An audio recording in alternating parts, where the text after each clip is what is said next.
and welcome to another battle report from the Warhammer Orchard.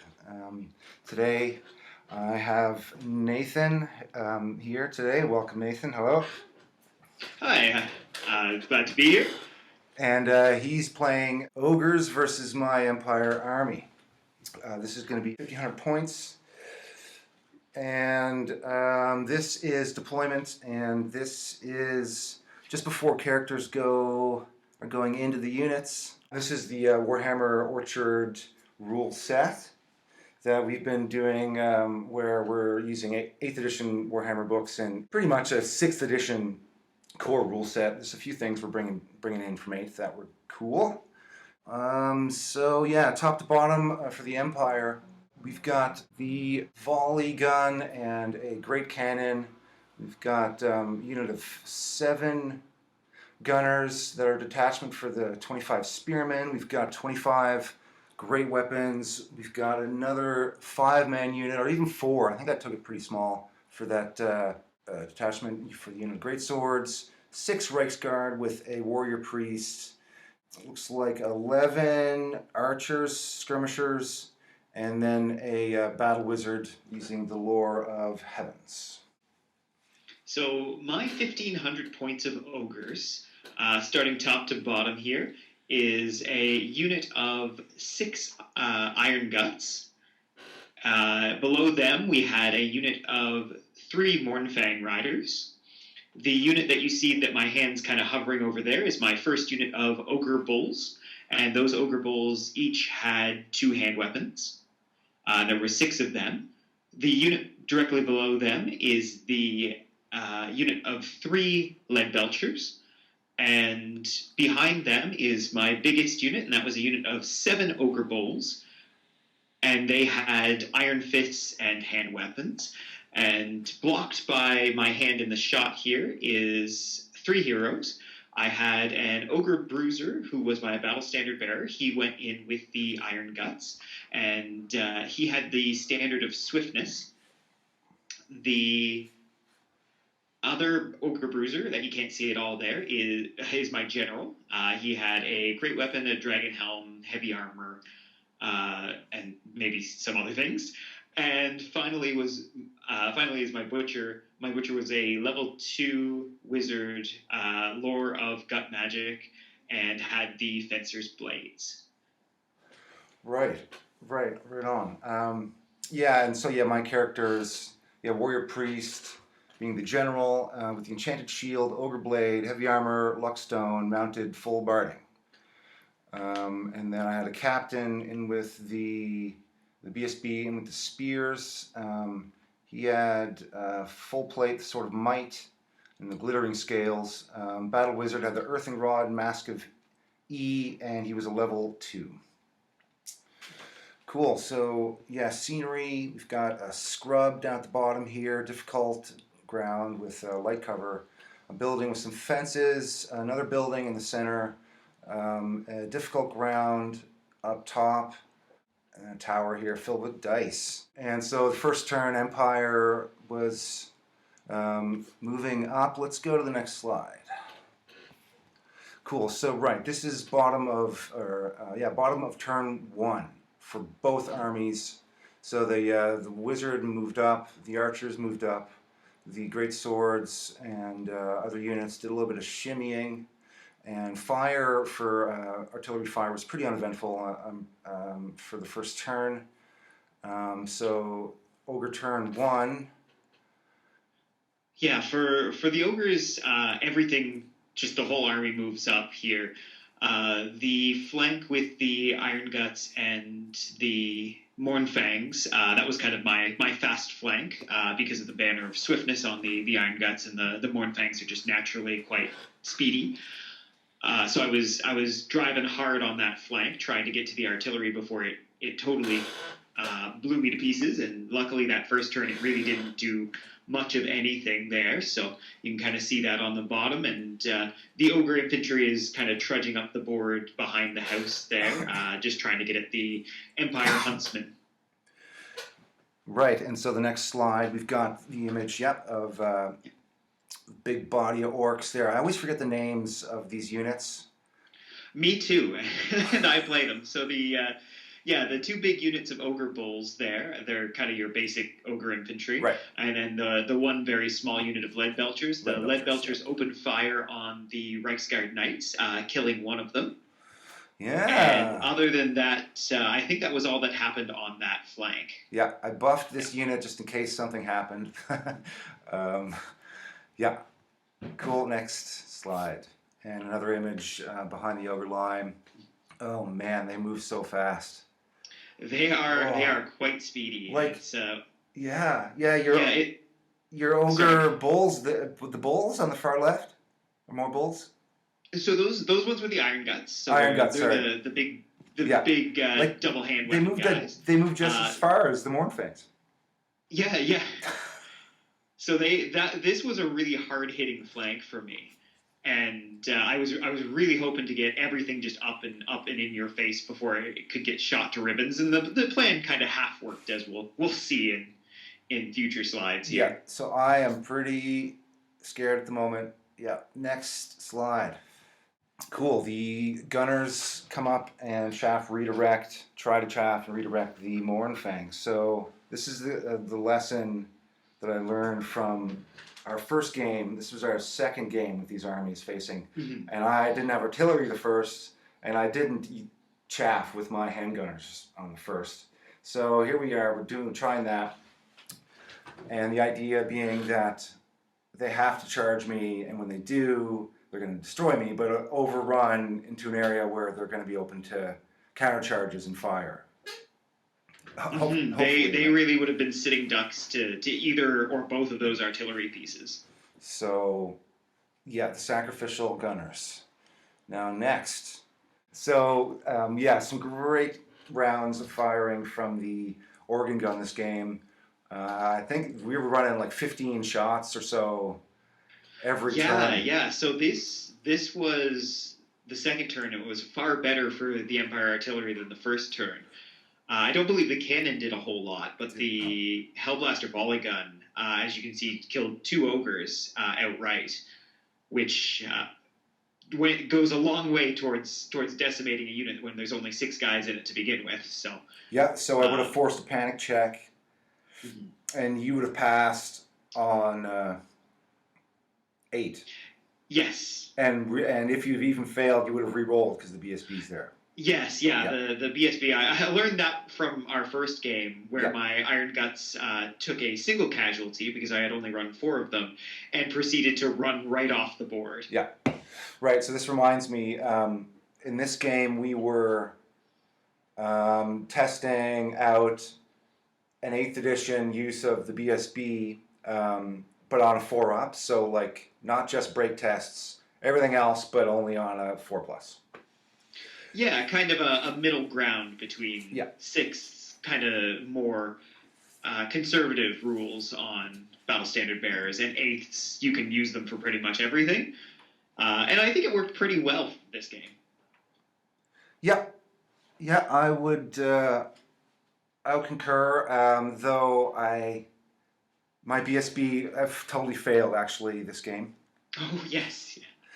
So yeah, and you passed your panic check, Canada did nothing, and then the charge. Oh man, so the handgunners failed the fear check from the Mornfangs, fled, redirected into the great weapons. Great weapons elected to hold. Bad idea. And so the Mornfangs proceeded just to obliterate the unit in 1 round of combat and overrun to where you see them now. And so the failed charge up top there from the Iron Guts. Iron Guts, yes.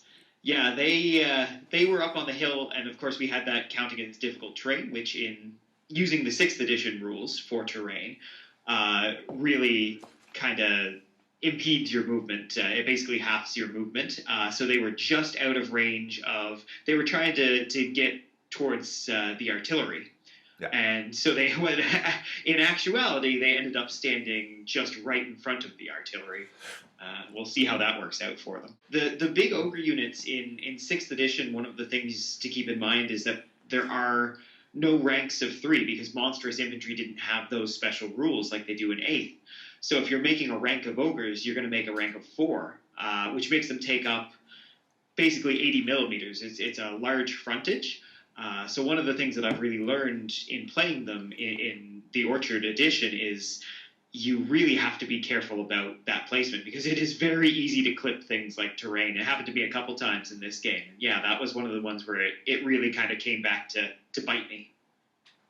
Yeah, I mean, I guess you could, like, have them 3 across and then reform at some point, but... That's true, yeah.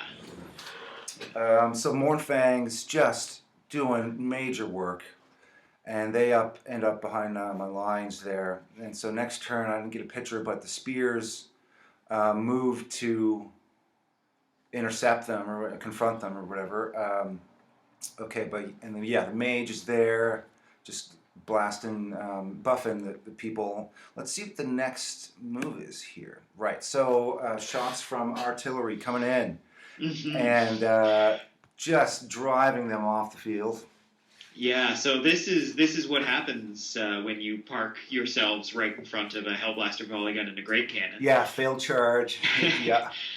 And all but one of the Iron Guts died, and you can see him and the Battle Standard Bearer are on their way off of the battlefield at the moment. They've had quite enough of any of this nonsense. And so that was an unfortunate and expensive gaffe on my part, having them end up right there, but certainly punished for their mistake. Yeah, well, the Mornfangs are doing their part. Mm-hmm. Yeah, the Mornfangs were absolutely the bright spot on this side of the battlefield, and they were in a good place to cause some more havoc. And so you see that little boulder there that you clipped just coming down. Yes, yeah, that was the one. So the Reichsguard gets off the charge.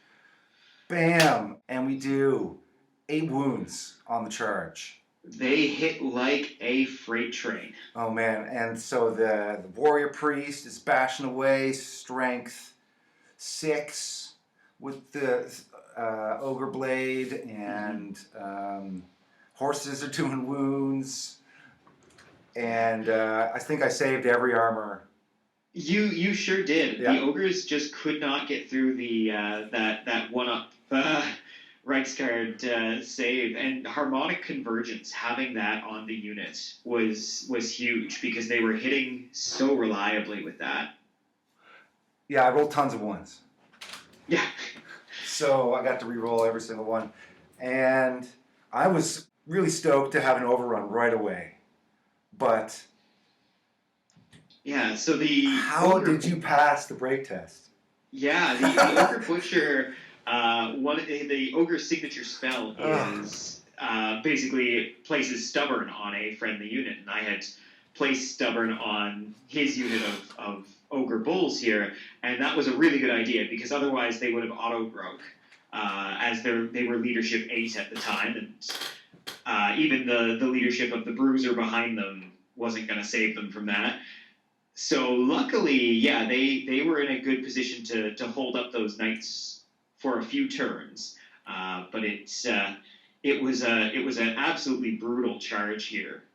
Next, miscast. Yeah, he's like a fireball right now, right? And because he miscast 2 turns in a row. First turn with the earthing rod, I managed to save this, not because I forgot. Got a wound. Oh yeah, I had an earthing rod.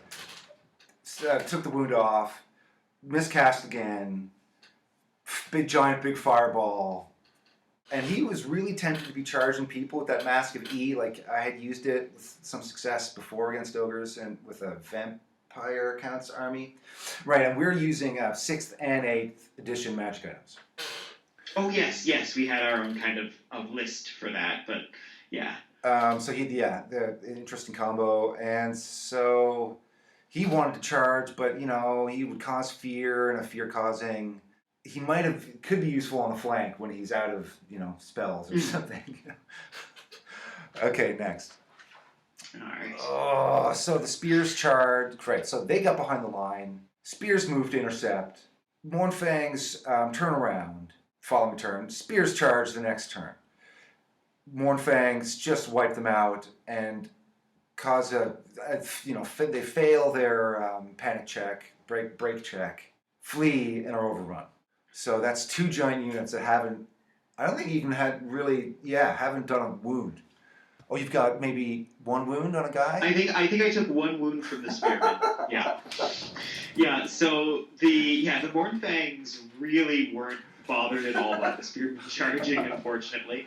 And they put them to flight pretty quick. It's just a lot of strength 5 attacks on the Mournfangs. So as long as you're getting the hits off, there's not a whole lot your opponent can do, especially if they're tough 3 like most Empire units are. Yeah, and they didn't have they charged. They didn't have the extra rank. Mm. Oh yes, yeah, that's quite important too. So I'm feeling pretty sad, but the gunners are in a good place to redirect there. Yeah. Yeah, not that the gunners probably think so with the Mournfangs right behind them, but they ended up in not too bad of a position, at least to kind of buy the Empire army another turn of holding up those Mournfangs. Yeah. Next. So then my turn. The ogres have rallied at that point, and I just wipe them off the table. Done. Yeah. Yeah. And so, the ignominious end of the Iron Guts and the Battle Standard Bearer there. Yeah, so I was pretty happy. That was a sad one. They spent their entire battle was running up on a hill, getting blown to bits, and trying one more time, and then just being completely wiped out. So. Yeah, I was pretty happy with that. And yeah, that's 3 turns of Hellblaster, 4 turns of Hellblaster fire. That was just packing in wounds on that unit. Mm-hmm. And then we've got the failed charge next turn on the flank of the Reichsguard. Yeah, so this was a case of the ogres kind of getting into their own way here. So the Butcher's unit that's engaged with the Reichsguard did a really good job of holding them up, but unfortunately it was kind of holding up the rest of my battle line as well, and I really wanted to get out and around to start, getting at the flanks, because I certainly wasn't going to beat them to the front. Now, the Lead Belchers had moved kind of into the terrain for cover, and they had been shooting at the huntsmen that were there. And now I believe at this point the huntsmen have fled. And I thought the ogres might have the charge even through the difficult terrain, because they were pretty close to the Reichsguard. But unfortunately, when we measured it out, I think they were about a ½ inch off. Yeah. So they just kind of fumbled forward a little bit. You can see in this picture, I've moved the larger unit of bulls at the back there. They're kind of moving sideways because they're looking to get around the first unit of ogres and maybe at those Reichsguard knights as well. But unfortunately, this turn, it wasn't to be. And so you might have taken a single wound from a difficult terrain. Oh, yes. Yes, I did. I remember that one. Warrior Priest has moved into base contact with the Butcher, and we started a challenge at that point. But let's go to the next slide. And so, Gunners, completely vaporized. Yeah, this is exactly what you expect for a unit like this. I'm pretty sure just the impact hits alone from the Mournfangs. They each do D3 impact hits, probably got them at this point. If not, the Cat Bear Mournfang things would have done it with their regular attacks too. Yeah, and I might be totally overdoing it with the graphics here, guys. But I just get a kick out of it. Yeah. I mean, I'm sure it would have felt like that for them. But it might be nice to look at the models instead of a big funny 1995 graphic, but next. Okay, so my following turn. Just as the Mornfangs were in the perfect position for a fire from the organ gun. Misfire. And I was useless for 2 turns. And that was just a devastating misfire because when my turn ended and I knew exactly where the Mornfangs were, I just had visions of the Iron Guts all over again. I pictured at least 1, probably 2 of them dying in the very next turn. I thought maybe if I'm lucky, I'll have 1 left and 1 would be enough to take care of that artillery. But then it misfired and I was kind of golden at that point. Yeah, that was the doom, the beginning of the end for the artillery. Now, it looks from this angle that I could have shot them with the cannon. But I think when I got down and looked at it, it just didn't feel like they would try to do that. But so they shot way down at the lead belchers and actually managed to score a shot into the flank arc and did a single wound. I rolled a 1. I rolled a 1 for wounds. Yeah, that was an unfortunate cannon shot because I think any other time that probably takes out both of those ogres left in that unit there, and instead it just kind of grazed his elbow. Oh man, and we see Scott's butt in the distance. Oh yes, yeah. That's a good thing about Warhammer, or a bad thing depending on who the audience is. You get lots of butts and groins when you're taking photos. Yeah, a lot of crotch shots. And as you can see, friggin' Reichsguard Knights still have harmonic convergence on. Yeah, that was... man, that was worth the price of the wizard alone, that harmonic convergence, because it made them into superstars. So let's go to the next slide here. Close up on that scene. And at this point, it was the next round of combat. I had killed the butcher, killed that unit completely in your turn. Mm-hmm. And that left me wide open to charge the next unit. So, happy about that. We can see the wizard has a wound. So, he did have a second wound from miscasts. And your lead belcher's just a little pissed off trying to get through the scrub there. Yeah. They got a little hung up. All right. So I think right away I was like, Warrior Priest, let's challenge.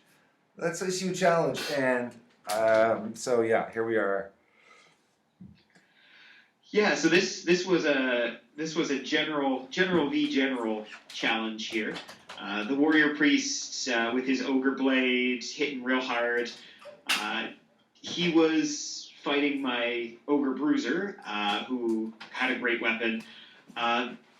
Maybe a little overconfident after he finished off the Butcher, because the Ogre Bruiser was a bit of a different story. He is a 4-wound hero. He is remarkably strong and tough. So it didn't go quite, I think, as the Warrior Priest had planned it. Warrior Priest goes down. Yeah. So he managed a wound on the Bruiser, but wasn't gonna be enough, unfortunately. And then the Bruiser just does what he does and ignored a lot of that real heavy armor that the other ogres couldn't get through, and put him in the ground. But unfortunately, the rest of the fight didn't quite go as well for me as the challenge did. So and this was the first break test you failed. It was. So the Reichsguard Knights come in, they do a bunch of wounds. I think probably the only wounds I did back were in the challenge. and still had my general though. So I was testing on not bad. I think I needed a 6 or a 7, so I wasn't even down that much. And then I chose that time to roll a impressive 11 on my break test. And since the battle standard bearer is already blasted into a million pieces, there was going to be no rerolls on that, and the Reiksguard Knights in a single turn obliterate that big unit of ogres right after having finished off the last unit of ogres. Glorious, glorious, glorious. Yeah, so basically, single-handedly, with a little bit of help from harmonic convergence, these knights just torched my battle line. Yeah, yeah. Your Mournfangs on on my right flank, Reiksguard on yours. Yeah, and so with the next shot, Mournfangs wiping up the artillery, and yeah, this. So this was about. I mean, it was what I was planning on doing anyway. But at this point in the game, it was about the only thing that they could do to be useful, since there wasn't anything else on that flank, and they didn't quite have time to get over and fight the Reiksguard Knights. Yeah. I also didn't want to count on that Hellblaster misfiring again, or the cannon to keep shooting badly. So. Thought that was a good choice. Yeah, no, obviously, yeah, it's another like 250 points or whatever it is. Mm-hmm. And the last shot of the game. So we got the Reiksguard up here, and they have occupied that table quarter. And then in this table quarter below, the Mage and your last remaining Leadbelcher are occupying that. Yeah, victory. It was a tie game. Yeah. So it was remarkably close in what we had left as well. So just that the one unit of cavalry each, the one guy off on his own. I had moved the Leadbelcher forward. You can kind of see there, taking a pot shot at the wizard to see if I could get lucky and maybe get that last wound off of him, because that would have been a big swing in victory points. But unfortunately, wasn't able to do that. And although having that one last Leadbelcher did mean that they were only giving up half their victory points, which was nice as well. Mm-hmm. Yeah, and I still had 50% of the Reiksguard left. Mm-hmm. Yeah. So yeah, very close. Totally awesome game. I was happy to have a tie.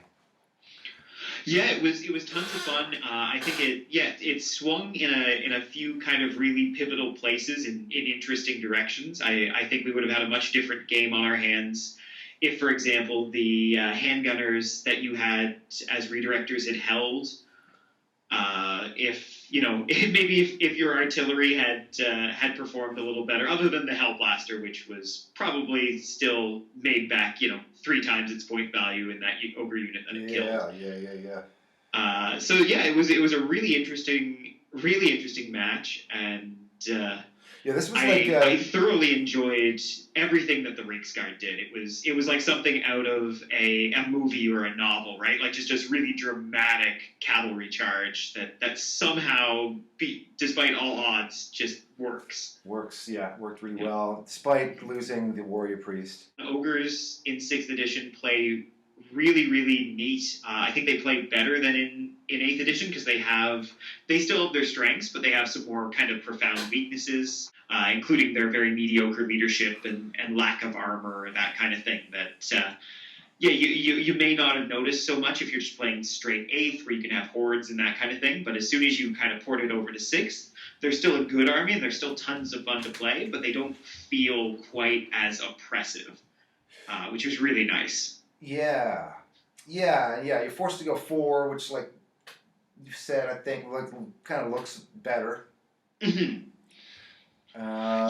And the big reason I go 4 instead of those 3, because the 3 are definitely more maneuverable, but the 4 will get you the rank bonus, and ogres need to win combat every time, because if they don't, unless you've got like some magic off, you've got stubborn. They're probably going to break, and you just can't afford to have ogre units run down at 30 plus points per model. Yeah, it was really, it's like 1,500 points is a lot of fun. Mm-hmm. You get kind of used to 2 or 25, but when you're forced to go down, and everything feels a little more. You're a little more involved, like with the characters and the. Yeah. Everything's the stakes are a little bit higher for each of your units, so it really it makes you kind of think when you're moving something, or even if you're using something for chaff or just to redirect, right? It's that limited resource pool, and for a kind of more elite, expensive army like ogres, I think I had like 27 models to start this game. Maybe less than that. I might be thinking my 2,000 point army for ogres, but it's somewhere in the 20s anyway. So it's you feel each loss for sure. And the Empire first game had no artillery, but I realized after that game, if you score a wound or two on if you kill one guy in an ogre unit, cause a panic check. If you're using heavens, you can be debuffing units with the ice blizzard, whatever, -1 to the leadership, and -1 to shoot and hit, and that's just like can be really brutal. And so there's definitely some big weaknesses with ogres. The Empire didn't use really any of their detachment rules this game, but was still able to pull out a tie, and so I was happy with that. Yeah. Thank you so much for doing this today, Nathan. Oh, happy to be here. Always good to relive fun games, especially right now where there aren't any happening. Oh man, yeah. Thanks a lot for listening, folks. We have also a podcast that's just started up, and with Nathan. Yeah, if you'd like to check that out, it's called the Ogres-Orchard. We have a couple of episodes out. There's one coming out this Wednesday, and so in that we discuss the Orchard rules, our rule set. We discuss the history of the game. Take a look at models and rules kind of throughout from the 90s until the end of the world. And it's just a big Warhammer Fantasy love-in. So if you're in the mood just to hear some fun, irreverent Warhammer Fantasy talk, absolutely check us out. Yeah, I really enjoyed your first 2 episodes so far. You had me cracking up, man. So great work. And thanks a lot, guys, and take care.